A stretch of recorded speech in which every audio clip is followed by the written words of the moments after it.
បងបានត្រឹមតែថ្នមក្នុងក្តីស្រមៃ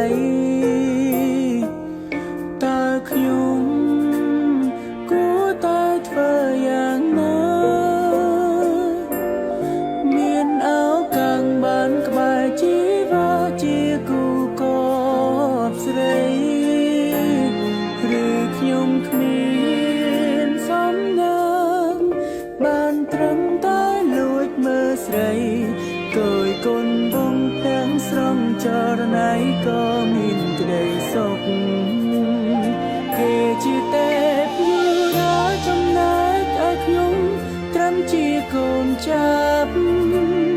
ហេតុអ្វីខ្ញុំដាច់ដាបតោងទាមមានលួចស្រឡាញ់គេ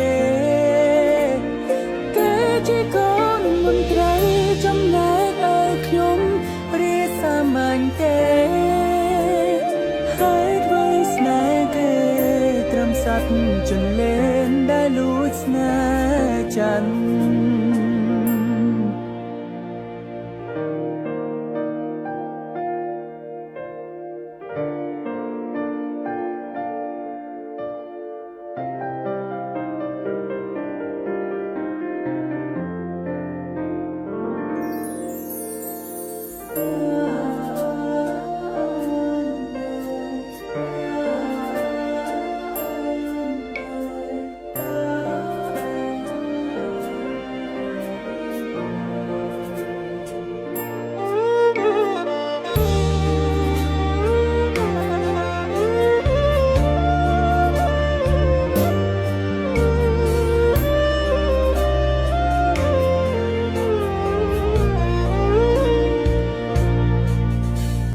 ខ្ញុំ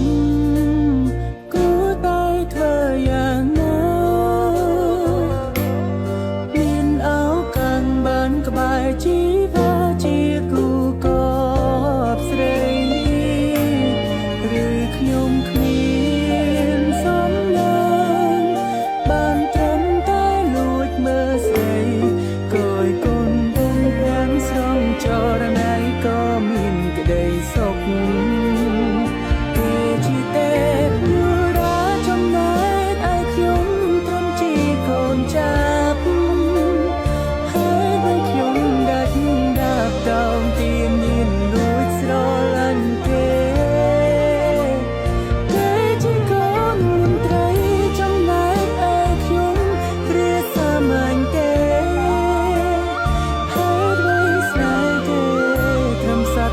ចំលេនដែលលួចស្នេហ៍ច័ន្ទ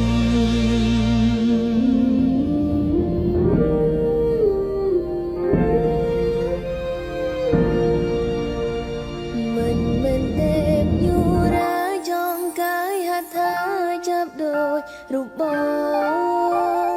ផ្អែកស្មើនួនអងអូនមានសេចក្តីសុខលែងទេ